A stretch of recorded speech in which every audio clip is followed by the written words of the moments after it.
Madam President, Secretary General Antonio Guterres, Excellencies, distinguished delegates, friends of conscience and colleagues in the cause of civilization, and to my fellow Kittitians and Nevisians at home and across the seas, I bring you greetings from our Twin Island Federation, and I bring you a plea that must no longer be deferred.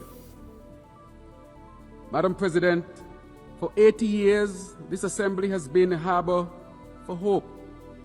From these benches, ideas were born that banished hunger, cured children of diseases, and stitched torn treaties back together. We have reason to honor what has been achieved. Rights extended, ladders out of poverty raised, medicines and measures moved across borders. Yet alongside these triumphs are truths we must not hide. Partial pledges, procrastination, and the persistent practice of putting profit before people. Where progress has been made, too often it has been piecemeal. Where promises have been given, too often they have been broken. We meet now at a moment of moral measure. The map of human destiny is not drawn merely by the large or the loud, but by the just and the judicious. Diplomacy that is polite but passive is not enough. Language must be matched by labor. Pledges must be partnered by payments, and rhetoric must be redeemed by results. Saint Kitts and Nevis stands ready to work, to partner, and to perform. But we ask for the great actors in this global drama a simple thing, and that is to transform your capacity into compassion, change the calculus of comfort for the calculus of climate justice. Madam President, we are people who measure time not by years alone, but by storms. Imagine, for example, an elder fisherman, hands like weathered rope, watching the reef that used to cradle his nets die away until there is nothing left to catch but mere memories. Imagine classrooms without roofs and homes without running water. These are not metaphors for us. These are our fears at the turn of every hurricane season. The climate science is stern and the signs are severe. Heat that hangs like a heavy blanket smothers harvests and hardens the soil. Seas that swell, swallow beaches where families once played cricket in the sand.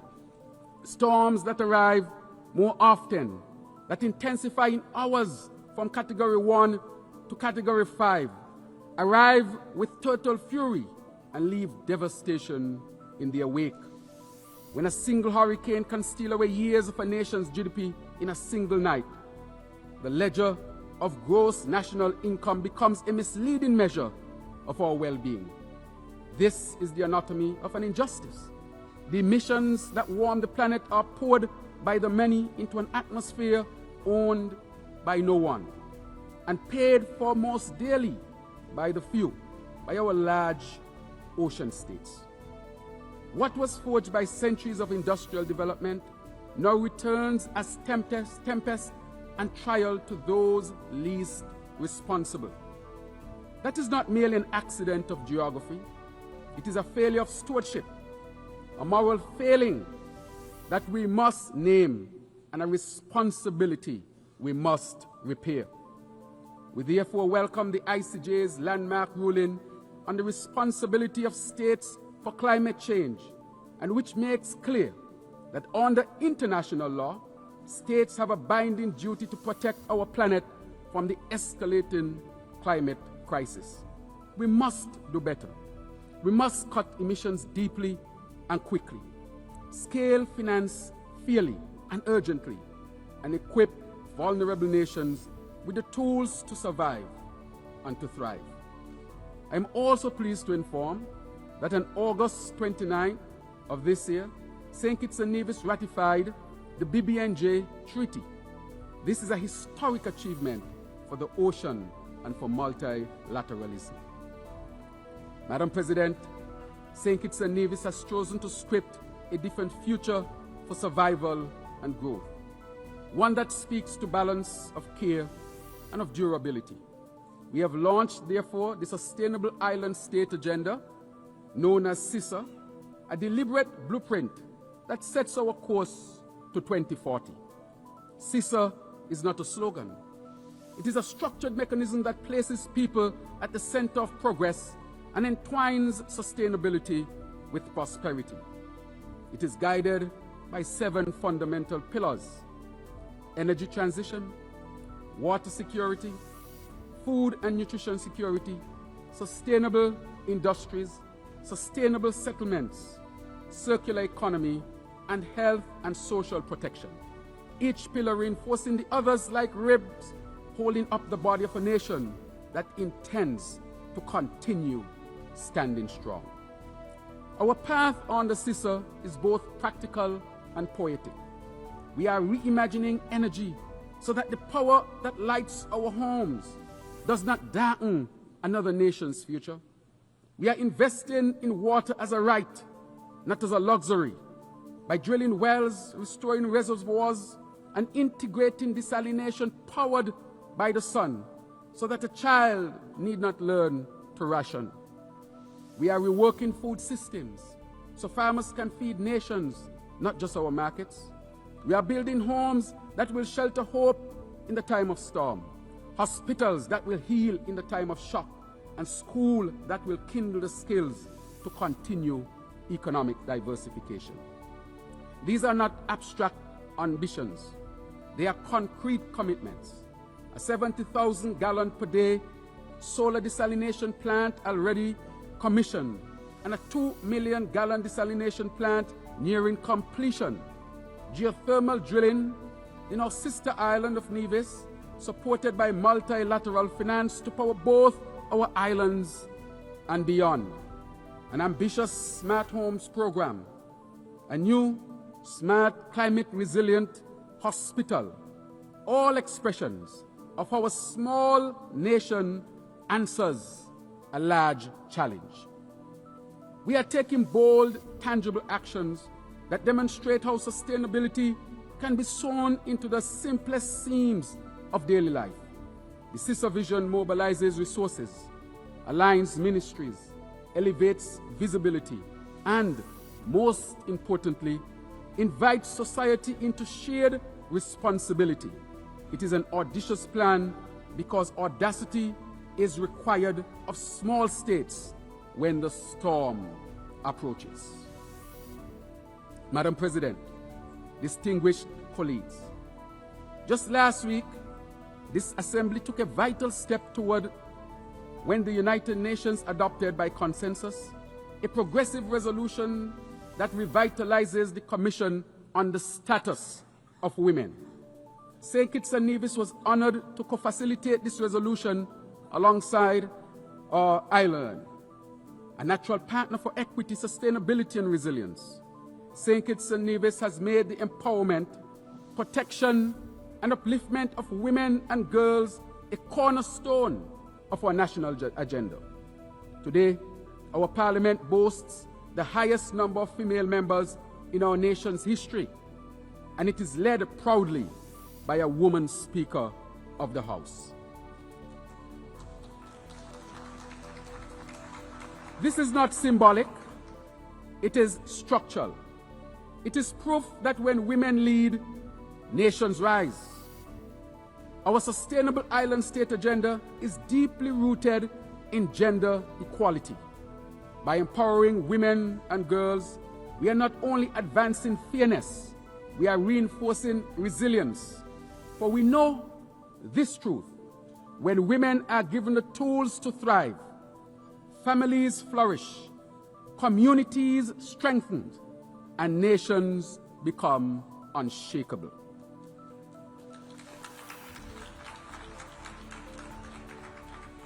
Madam President, the adoption of the Multidimensional Vulnerability Index is a pivotal turning point. The MBI centers vulnerability not just income as the criterion for concessional financing.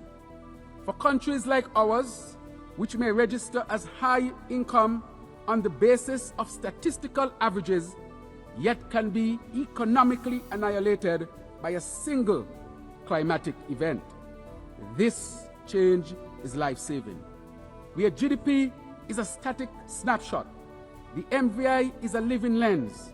It sees susceptibility, it weighs shocks, it measures exposure.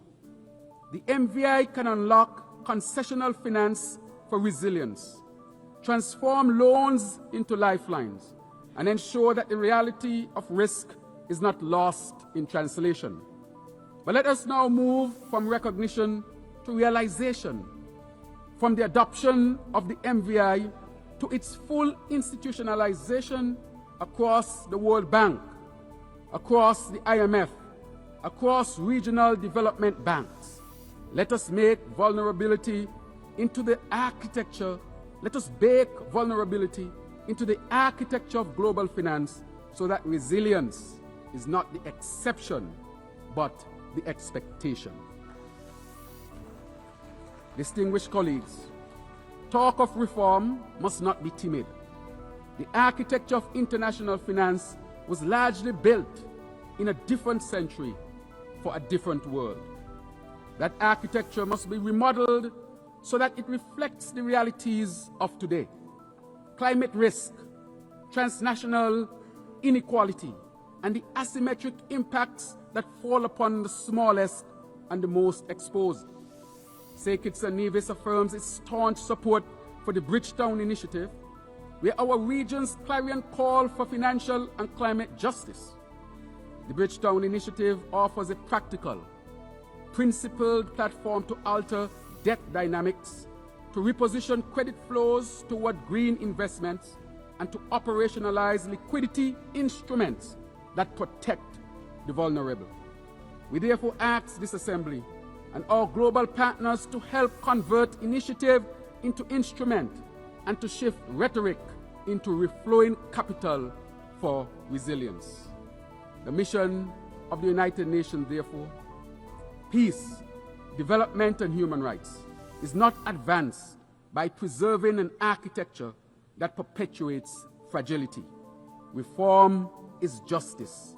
Reform is prudence. Reform is protection and equity. Madam President, I want to acknowledge this deep significance of the recent Africa-CARICOM Summit, a historic convening that rekindles bonds severed by the brutality of the transatlantic slave trade and colonization.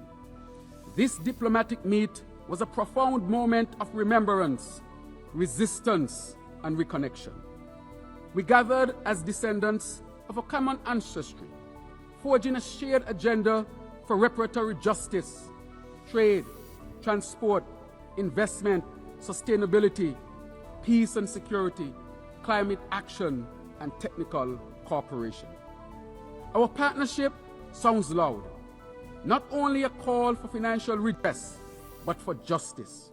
Reparatory justice is not just about giving money, it is about correcting a moral wrong. For centuries, our ancestors were forced to work, beaten to work, dehumanized to work for free. Yet when emancipation came, it was not the enslaved who received reparations, but their enslavers. This moral inversion must be corrected. And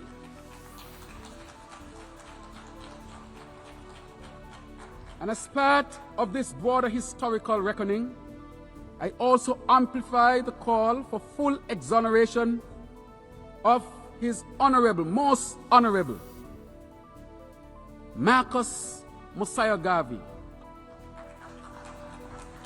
a global icon, Pan-Africanist, and prophet of liberation. And while we welcome the posthumous pardon granted to him, we continue to petition for his full exoneration. Let us correct this error in the record of justice. So today, we stand not in anger, but in resolve. And as Martin Luther King said, the arc of the moral universe is long, but it bends toward justice. With our African brothers and sisters, as a nation and as a region, we will continue to bend that arc toward justice, toward cohesion, and toward a future shaped not by the chains of history, but by the power of solidarity. Madam President, there is a phrase that I hold dear. Peace is not the absence of noise. Peace is the presence of safety. For those of us in the Caribbean, peace is a practical prerequisite for prosperity. Our zone of peace must be more than a slogan pasted on policy papers. It must be defended by concrete measures, better public health frameworks, stronger interdiction of illicit weapons, greater cooperation in maritime security, investment in community safety and youth empowerment programs, and international support for capacity building in policing and justice systems. We recognize the serious threats posed by drug trafficking and other transnational crimes. These scourges must be addressed through cooperation, dialogue, respect for sovereignty, and the full respect for the principles of international law. Therefore, we continue to call for measures that encourage peace, stability, and mutual respect. These are the only foundations on which lasting security and sustainable development can be built and maintained in our hemisphere. Historically, in our region, disputes have been resolved through dialogue. As such, we encourage dialogue between our two dear friends, the Bolivarian Republic of Venezuela and the United States of America, to ensure that our region remains a zone of peace. We are not asking for pity or imposition. We are asking, therefore, for partnership, for tools to block the flow of guns and the flow of funds that fuel violence, for initiatives that create opportunities so that young men and women find purpose in productive work rather than perilous pursuits. Partnership, not pity. Prevention, not punishment. And yet, Madam President, partnership alone may not be enough. The time has come to reshape the United Nations itself, to reform its structures so that they reflect the realities of our modern world. The Security Council, the very body charged with maintaining international peace and security, cannot be credible if it excludes representation from the regions most vulnerable to the threats of our time: Africa, Latin America, and small island developing states such as those in the Caribbean. To secure a world of peace, those who suffer the sharpest edges of insecurity must have a seat at the table where peace is forged. Across the globe, conflict continues to wreak havoc. In Gaza, Ukraine, Sudan, the Democratic Republic of Congo, Yemen, and each theater of violence is a theater of human cost. Children displaced, parents bereft, infrastructure destroyed. The pathway to peace is hard and long, but there is no ethical alternative to persistent and constructive diplomacy, to humanitarian corridors that put people above politics, and the courage and will of leaders to commit to a world rooted in peace, justice, and compassion. Saint Kitts and Nevis therefore calls for an end to the anguish caused by the horrific genocide that is unfolding in Gaza. We categorically condemn this affront to humanity, for which there must be accountability. We urge for an immediate and unconditional ceasefire for the protection of civilians, of children, of women, of the vulnerable, of the weak, And we also call for the release of hostages and for the restoration of basic necessities and humanitarian access. International law, conscience and human decency demand no less. Further, the path to lasting peace between the State of Israel and the state, yes, the State of Palestine, one that guarantees human rights, dignity, and security for all, lies in the implementation of a two-state solution. Madam President, distinguished delegates, our region remains incomplete while Haiti suffers. Haiti's struggle is our shame if we do not respond with resolve. The people of Haiti carry within them an extraordinary history of emancipation and courage. Yet that history has been marred by instability, natural disasters, and foreign interventions that have too often deepened dependency and deprivation rather than delivered dignity.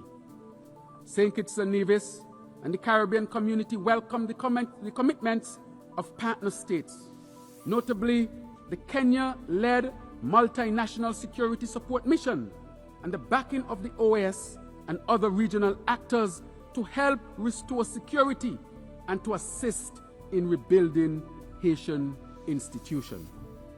But security is only the first step. We must invest in Haiti's health, education, agriculture, infrastructure, and governance. We must help rebuild markets so that merchants trade rather than flee. We must help rebuild schools so that children learn rather than languish. We must help rebuild hospitals so that mothers are treated rather than traumatized. Haiti must be allowed to write and lead its own restoration story, and the international community must be a steadfast partner, not a script writer. Madam President, the economic, commercial, and financial embargo against Cuba is a relic that continues to wound an entire people and weaken regional solidarity. Year after year, this Assembly has reaffirmed that the embargo is gravely unjust. Saint Kitts and Nevis joins the Caribbean community in calling for its end and for Cuba's removal from the list of state sponsors of terrorism, which isolates it from commerce and cooperation. Cuba ha sido desde hace mucho tiempo. Cuba has, for a long time, been a friend of our region, one of the most generous states in our region, and our partnership with Cuba will be long-lasting and will always be based on respect for the human rights of people, fully in line with international law.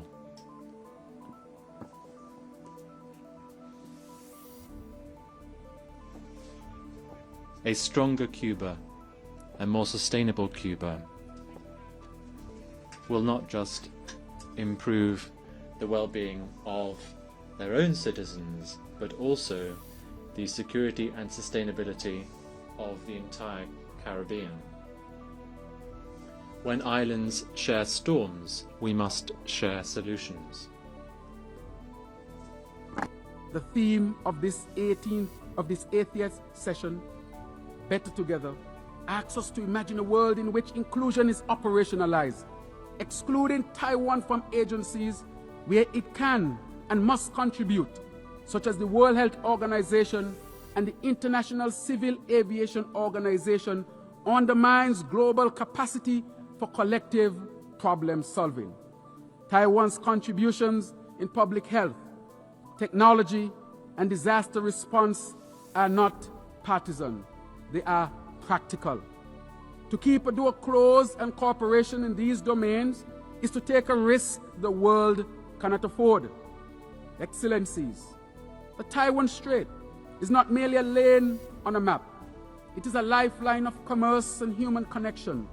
We must urge calm, counsel conversation, and choose this diplomacy of dialogue over the dramatics. of discord. Travel, trade, and talks are how we protect the livelihoods of ordinary people, whether in Taipei or the twin islands of our federation.